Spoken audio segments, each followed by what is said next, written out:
All right, welcome back again. In this video, we want to quickly create an application that grades the scores of students.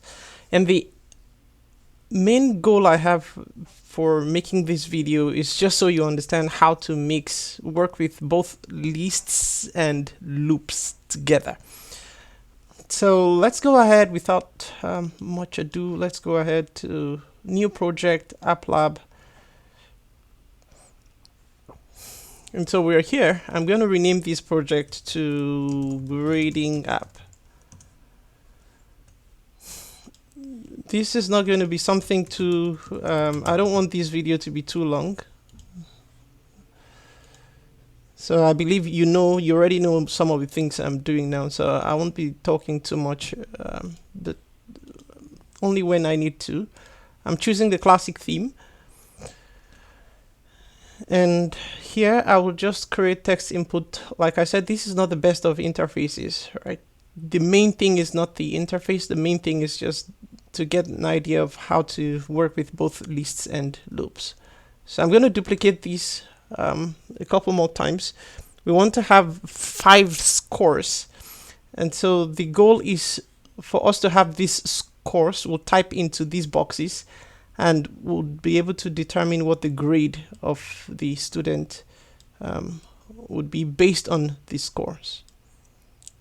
Enter it here. So finally, just working on this.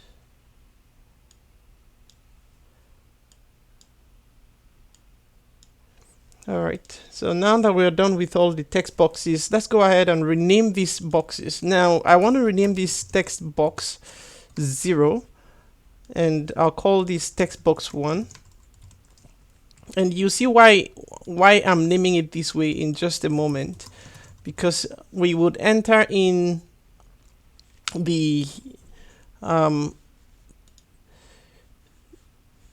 0, 1, 2, this should be 2. We'll enter in the scores in each of these boxes.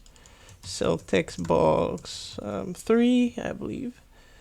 And finally, we have text box 4. All right, so in the placeholder, let's just go ahead and say enter a score here. Okay, I'm just going to copy that placeholder and also replicate it here. Now the placeholder is different from having a value. This is not a value. This is just more like, this is a text you see when you, it's just a way for you to have something different from labels. So if we wanted to have label, we could have had label here and say enter the score. But just to minimize the design time, we can have something like this. And you've probably seen this somewhere on the internet where you have username, something like this, and you see the username, or maybe enter username. But that's not what we're talking about. So like I said, I don't want this video to be too long. So we'll create 2 buttons. One would be here, and we'll call this button calculate. So I'm going to call this button calculate button. And the text is going to be calculate. Now there's one design I want to do here. It's not something that is necessary, but just a little bit fancy thing. I'm changing the border radius. Now what does the border radius do? It just look at the edges of this button. You can see it's a little bit rounded now, and that's what the border radius does. So we can go all the way to something like this. So another thing we can add to that is the border color. Like I said, this is not about design, right? So I don't want to spend much time doing this design. But if you do that, you notice that you can't see any, there's no change, right? So if we want to see a change there, we can just add that. I will duplicate this and we'll call this other button reset. So I'm going to call this reset button. Or okay, we already have a button called reset. Let's just call this button reset. And the text I'm going to call reset. Okay. All right, so with that done, we have one more thing, which is the label right here. We'll take that label, we'll expand it. And I'm going to expand this label.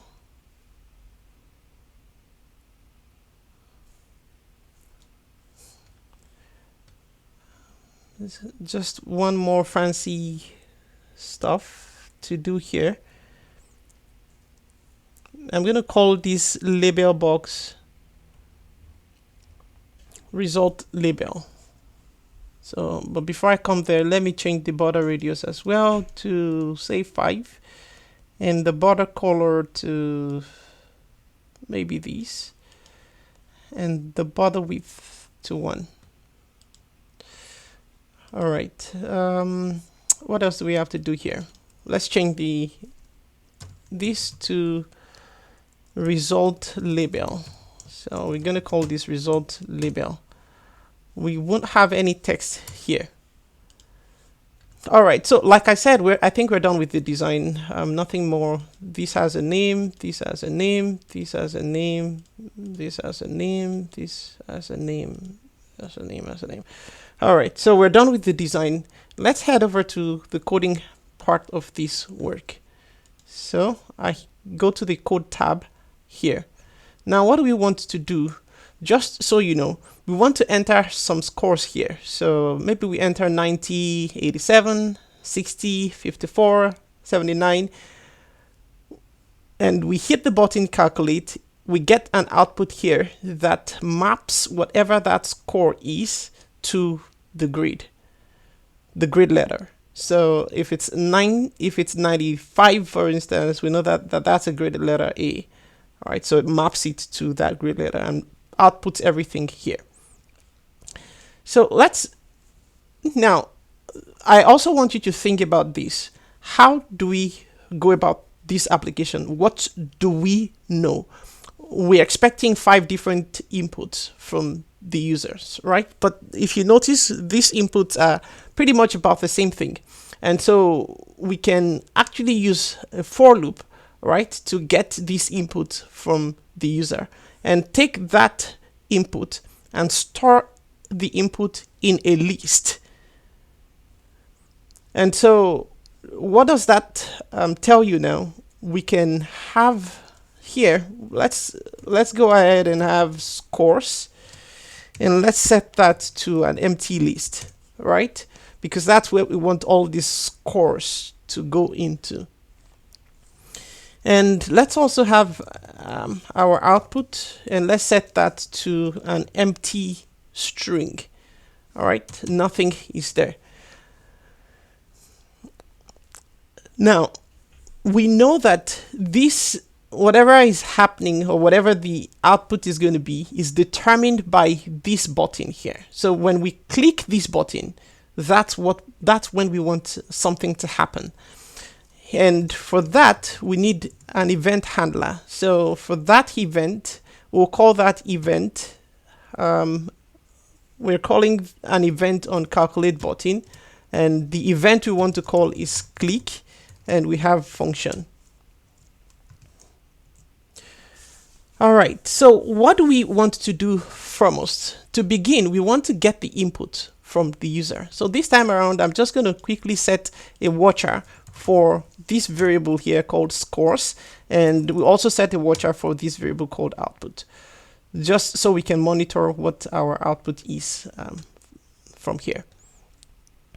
So at this point, let's say we want to use a for loop to get all these input and store them in this scores list. Now, it's possible for us to do this with different text boxes. So we can name this text box. We could have named this text box different, we could have given these text boxes different names, right? But because we are trying to be a little bit more efficient by using for loop, that's the reason we named these elements text box 0, text box 1, text box 2, text box 3, text box 4. And if you notice a pattern, the pattern is that text box remains the same, right? But these numbers are increasing by 1. So that tells us that we can have a for loop here and say for var box index, just to represent the index of that particular box, equal to 0. And we say box index is less than 5. So why did we say 5 here? Because we have 1, 2, 3, 4, 5 boxes, right? We have 5 text boxes. But recall that we said when you have indexes start at 0. So if we start counting from 0, we have 0, 1, 2, 3, 4. So what that means is that we don't want to get a box index of 5 because that does not exist. I hope that makes sense. So we don't want it to go all the way to 5 because there is no text box 5, or there's no text box that has an index of 5 at this point. So let's go ahead and have box index plus plus, and here let's have our text box equal to, pardon me, I spelled that wrongly, equal to text box plus box index.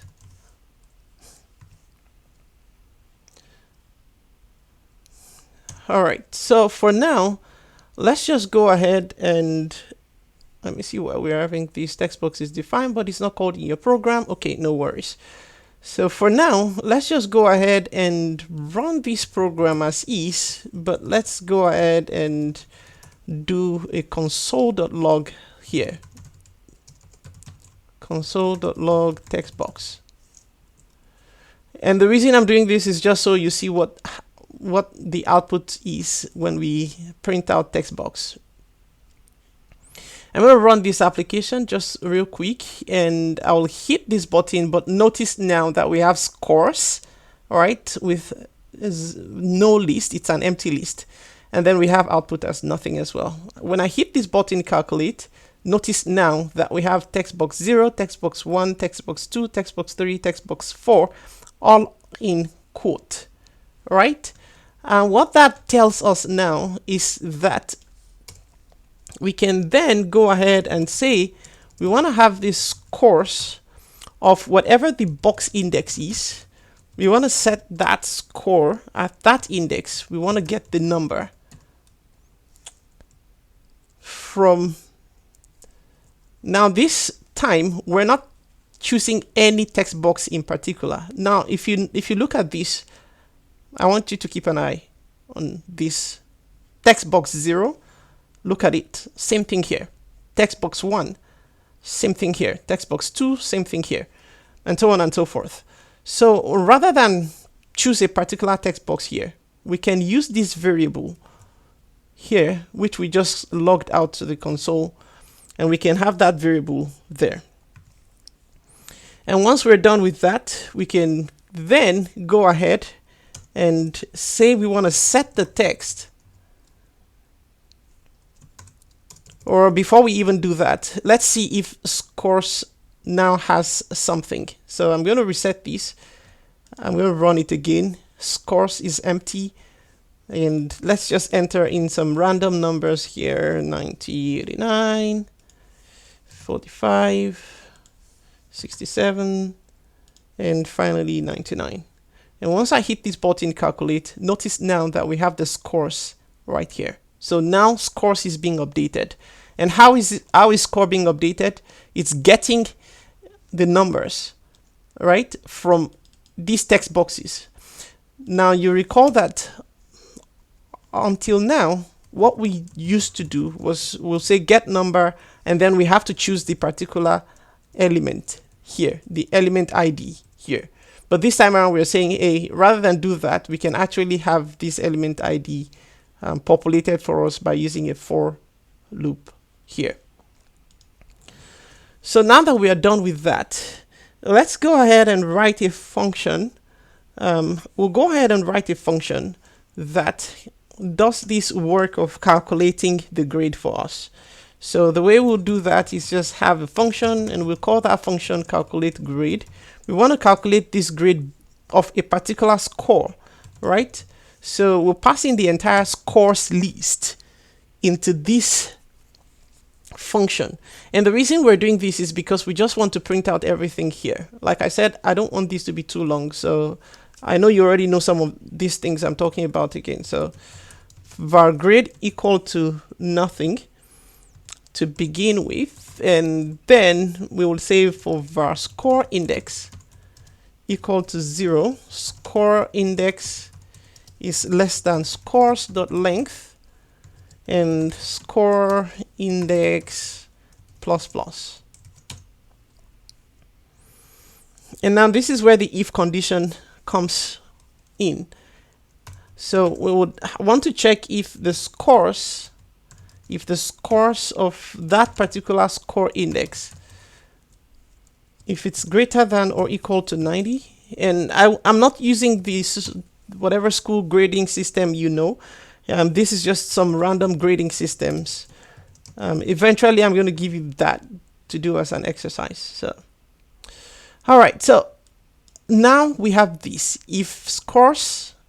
So this statement here, think of it like you're saying if scores on the first iteration, score index is going to be 0, right? So that's more like saying if score index is greater than or equal to 90. Hopefully that makes sense. First iteration, this is what it seems, this is what that statement looks like.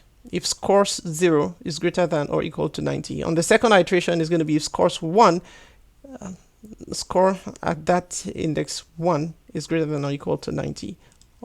I hope that makes sense. If you have any question, please do let me know in the comment section, and I'll do my best to answer whatever question you have. So I'm going to do the same thing again because we want to check if that score index, if it's greater than or equal to 80. And if that is the case, we want to say grade equal to B. So we're assigning that grade. And recall that the difference between this is an assignment operator. This is an equality operator. So you want to know the difference between those. I'm just going to copy these in the interest of time. I'm going to paste this a couple more times. And I'm going to change these values here. This is going to be 70 and this is going to be 60. And like I said, this is just a grading system that doesn't exist, but you can use whatever grading system that you know and work your way around. Okay, otherwise we want to say F. So once we're done with that, now we're done with the for loop, right? We've checked all the scores, but before that, before we exit out of this for loop, we want to do one more thing. What we want to do within this for loop, what we want to do is to say output. Remember output, this variable right here, right? The one we declared up here, this output that is blank. We want to concatenate that with whatever the score is. So here we're saying, of course, this is going to print out score. So what's the score? The score is whatever the scores is at that score index. So the first one would be scores 0, whatever that value is. And then here we're saying the grade that is mapped to that is grade.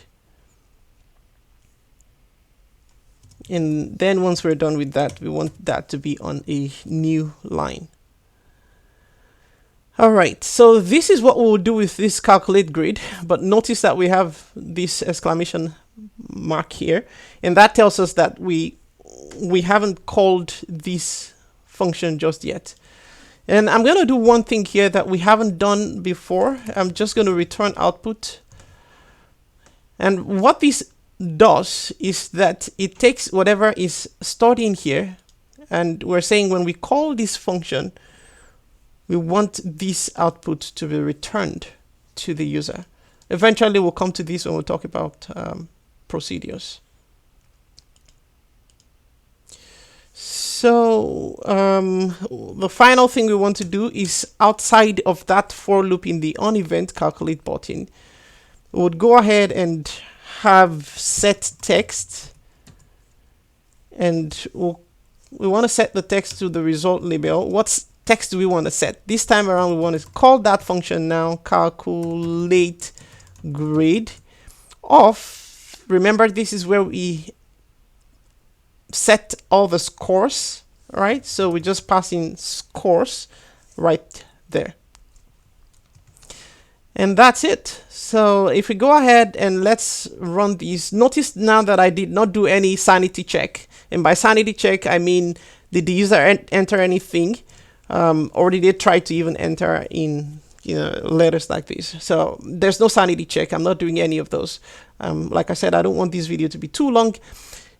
If you don't know how to do that, please do let me know in the comment section. Then I can see if we can still modify these and just walk you through how to, have some sanity check. But it's good practice to have some sanity check when you're working on applications like this. All right, I'm going to reset this program, and just real quick, let's run this application again. And now let's have different values in here. 49, 45, let's have 23, and let's have 67. And once I hit this button calculate, notice now that we have score.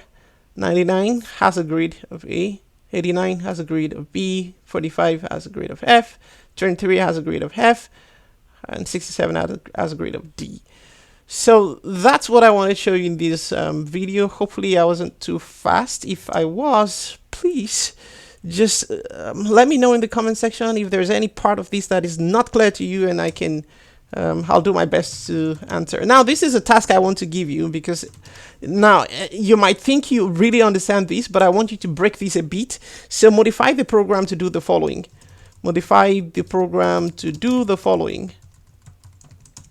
So what are the things I want you to do? So check if the user entered a valid number. Again, this is one of the sanity checks I just talked about, right? So try to do that. These are challenges for you. Let me call these challenges.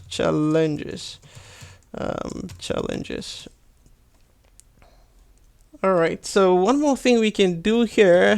How about you trying to code this reset button, because I didn't work on that. So if you click on this button, it doesn't do anything. So go ahead and try that. Clear all the text boxes and the output when the reset button is clicked. All right. The third thing I want you to do is, instead of using the grading system or the grading scale, instead of using the grading scale used in this video, use your current school grading system. All right, so I believe with this, if you try to do this and you're able to complete it, then I believe that you're learning something. So hopefully this helped, and I'll see you some other time when we work on another application. See you then, and thanks for your time. Bye.